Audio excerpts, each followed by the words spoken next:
Hello guys, welcome to our YouTube channel maths and matter और मैं हूं आपका होस्ट इंजीनियर शिराज गुल।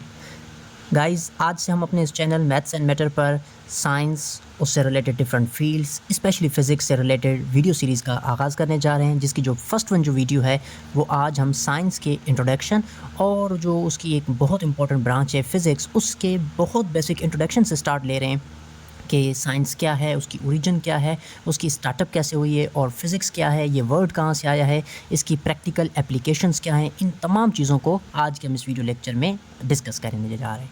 तो सबसे पहले अगर हम साइंस की बात करते हैं, देखें सबसे पहले तो हमें ये समझना होगा कि ये जो वर्ड है साइंस, ये यूज़ हुआ है 16th और 17th सेंचुरी और उसके बाद। लेकिन इसका मतलब ये नहीं है कि 16वीं और 17वीं सदी से पहले दुनिया में साइंस नहीं हो रही थी। साइंस का जो स्टार्टअप है या जो उसका जो नाम है 16th सेंचुरी या 17th सेंचुरी से पहले साइंस को नेम दिया जाता था एज अ नेचुरल फ़िलॉसफ़ी। और होमो सेपियन एक बुक जो कि युवल नोआ हरारी ने ह्यूमन हिस्ट्री के ऊपर लिखी है, उन्होंने ये बताया है कि जो फ़िलॉसफ़ी का जो आगाज़ है वो आज से करीबन 2600 साल पहले 2600 ईयर्स पहले जब इंसान ने सोचना समझना शुरू किया नेचर को, इस यूनिवर्स को, इसकी एग्जिस्टेंस को, इसके ओरिजिन को और पूरी कायनात में होने वाले जितने भी नेचुरल फिनोमेना हैं उनके ऊपर सोचना शुरू किया, समझना स्टार्ट किया, क्वेश्चन करना स्टार्ट किया, तो वहीं से फ़लसफ़े का, दैट मीन्स फ़िलॉसफ़ी का आगाज़ हुआ और उसी से आप समझ लें कि साइंस का स्टार्ट हुआ। अगर हम वर्ड साइंस के एटिमोलॉजी की बात करते हैं तो जो साइंस वर्ड है that is derived from a Latin word scientia that means knowledge. जैसे हम बात कर रहे हैं फ़लसफ़े में भी हमेशा इल्म की बात होती है, जानने की बात होती है, क्वेश्चन करने की बात होती है। तो जो वर्ड साइंस है ये बेसिकली एक लैटिन वर्ड है, एक लातिनी जो ज़ुबान है वहाँ से लिया गया एक वर्ड है साइंटिया, जिसका मतलब भी होता है इल्म। इसको ओल्ड जब हम डेफिनेशन इसकी देखते हैं वो ये थी कि बेसिकली जितने भी नेचुरल फिनोमेना हैं पूरे यूनिवर्स में उनको समझने के लिए जो नॉलेज थी या जो तरीक़ेकार था, जो मेथोडोलॉजी थी, उसे साइंस कहा जाता था। लेकिन जो साइंटिफिक रेवोल्यूशन मतलब वही 16th और 17th सेंचुरी के रेवोल्यूशन के बाद अगर हम साइंस को डिफ़ाइन करते हैं, so that is the knowledge that is based on experiment and observation is called as science. और सिंपली हम कह सकते हैं कि the empirical study based on experimentation, observation and systematic methods is called as science. तो अब science में बहुत डिफरेंट पीरियड्स रहे हैं। जैसे हम बात करें कि इसका जो स्टार्टअप है वो नेचुरल फ़िलॉसफ़ी से है और वो तकरीबन आज से 2600 साल पहले या 2700 साल पहले की है। तो उसमें डिफरेंट पीरियड्स रहे हैं जिसमें मुख्तलिफ साइंसदान या फ़िलॉसफ़र्स रहे हैं जिन्होंने साइंस की फ़ील्ड में अपने अपने लेवल पर काम किया है। अगर हम बहुत पहले की स्टार्टअप लेते हैं और एंशिएंट सिविलाइजेशन की बात करते हैं, जैसे मेसोपोटामिया हो, इजिप्ट की सिविलाइजेशन हो, ग्रीक, बहुत ज़्यादा काम ग्रीस में हुआ और चाइना है, जैसे उसमें अगर हम साइंटिस्ट की बात करते हैं एंशिएंट टाइम में आर्किमेड्स हैं, हिप्पोक्रेट्स हैं, थेल्स हैं, ये बहुत ही एंशिएंट सिविलाइजेशन जिन्होंने फ़लसफ़े की दुनिया में या जो बिल्कुल इनिशियल जो रैशनल रीजनिंग है उसका जो स्टार्टअप है वो इसी टाइम से हो रहा है। उसके बाद ग्रीक में साइंस और फ़लसफ़े को बहुत ज़्यादा जो रुझान मिला, उसमें जो बहुत इंपॉर्टेंट नाम आते हैं जैसे एरिस्टोटल हैं जिन्हें हम अरस्तू के नाम से जानते हैं, प्लेटो जिन्हें हम अफलातून के नाम से जानते हैं, सोक्रेट्स जिन्हें फ़लसफ़े की ज़ुबान में सुकरात उर्दू में हम कहते हैं, और डेमोक्रेटिस जिन्होंने एटॉमिक थ्योरी के हवाले से बहुत पहला जो कॉन्सेप्ट है वो दिया। तो ये सब ग्रीक पीरियड के टाइम है। उसके बाद साइंस का बहुत ज़्यादा काम मुस्लिम पीरियड में भी हुआ है।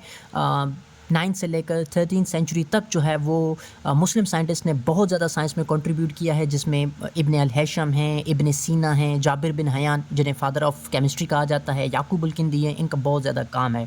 इसी तरीके से फिर मॉडर्न पीरियड आ जाता है जिसमें इंग्लिश साइंटिस्ट जो हैं उनका बहुत ज़्यादा रोल है। कोपरनिकस जिन्होंने, आपको पता है कि heliocentric concept of the universe, जिसमें ये था कि जो सन है वो सेंटर है इस पूरी यूनिवर्स का और जो अर्थ है वो और जो बाकी जो प्लैनेट्स हैं वो रिवॉल्व करते हैं। ये जो कॉन्सेप्ट हेलियोसेंट्रिक का वो कोपरनिकस ने दिया था। इसके अलावा गैलीलो बहुत इंपॉर्टेंट साइंटिस्ट, आइजैक न्यूटन जिन्हें फादर ऑफ फिजिक्स कहा जाता है, और केपलर जिन्होंने प्लानिटरी मोशन, जितने भी प्लैनेट्स वो कैसे सन के अराउंड रिवॉल्व करते हैं, उसके बारे में कॉन्सेप्ट दिया।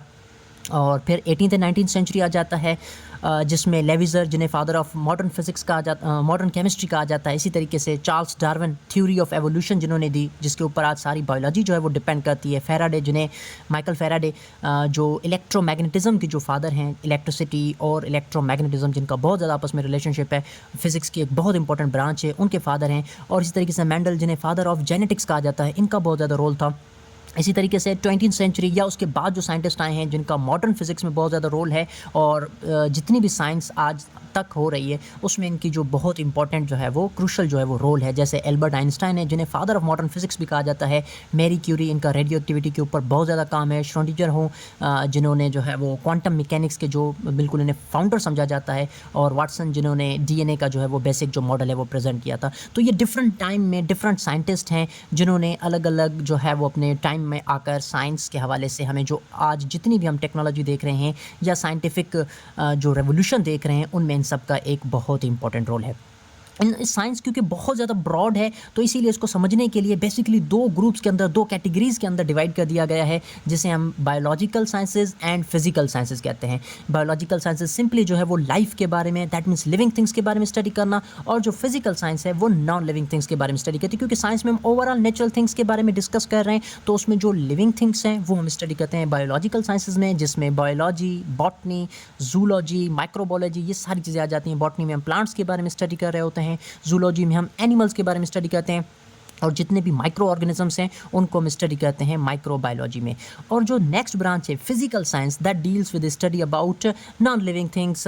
और ये जो फिजिकल साइंस है ये फर्दर कैटेगराइज्ड है 5 मोर ब्रांचेस में, जिसमें फिजिक्स आ जाता है, केमिस्ट्री आ जाता है, जियोलॉजी आ जाती है, एस्ट्रोनॉमी आती है और मेट्रोलॉजी आती है।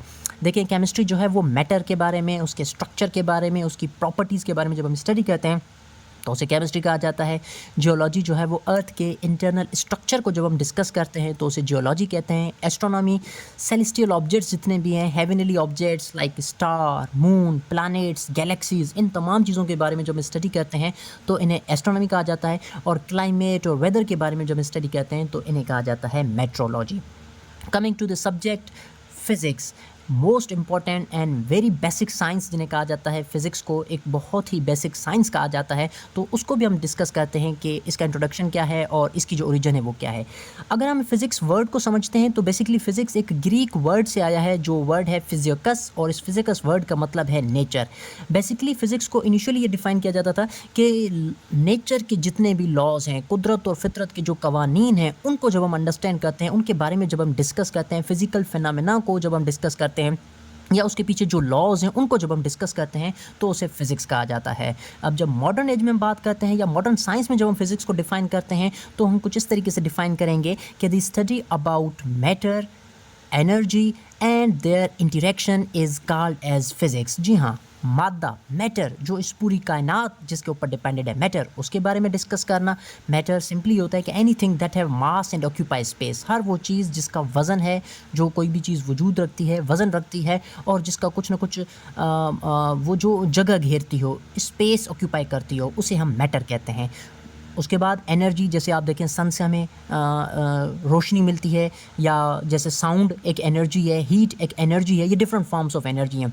तो मैटर के बारे में स्टडी करना, एनर्जी के बारे में स्टडी करना, और मैटर और एनर्जी का जो आपस में रिलेशनशिप है कि कैसे मैटर को एनर्जी में कन्वर्ट किया जा सकता है या कैसे एनर्जी को मैटर में कन्वर्ट किया जा सकता है, इन तमाम रिलेशनशिप के बारे में स्टडी करने को फिज़िक्स कहा जाता है। जैसे साइंस को 2 कैटेगरीज़ में डिवाइड किया गया है, इसी तरीके से फिज़िक्स को भी फर्दर 2 कैटेगरीज़ के अंदर डिवाइड कर दिया गया है, जिन्हें हम कहते हैं classical physics and modern physics.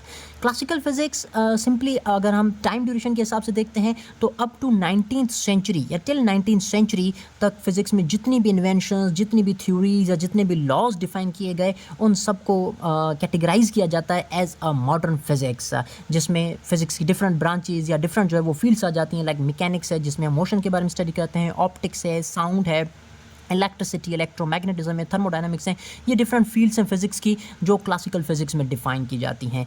लेकिन यहाँ पर फिज़िक्स स्टॉप नहीं हुई। 19th सेंचुरी के बाद फिज़िक्स में एक ऐसा रेवोल्यूशन आया, एक ऐसी चेंजिंग आई जिसमें बहुत ज़्यादा जो लॉज थे उनमें चेंजिंग्स भी आई, वेरिएशंस भी आई, जिन्हें फिर कैटेगराइज किया जाता है as a modern physics. That means 19th century के बाद 20th सेंचुरी या अप टू टुडे फिज़िक्स में जितना भी काम हो रहा है या फिज़िक्स में जितनी भी इन्वेंशंस हुई हैं उन्हें कैटेगराइज किया जाता है एज मॉडर्न फिज़िक्स, जिसमें एटॉमिक फिज़िक्स आ जाती है, प्लाज्मा फिज़िक्स आ जाती है, न्यूक्लियर फिज़िक्स आ जाती है, सेमीकंडक्टर फिज़िक्स आ जाती है।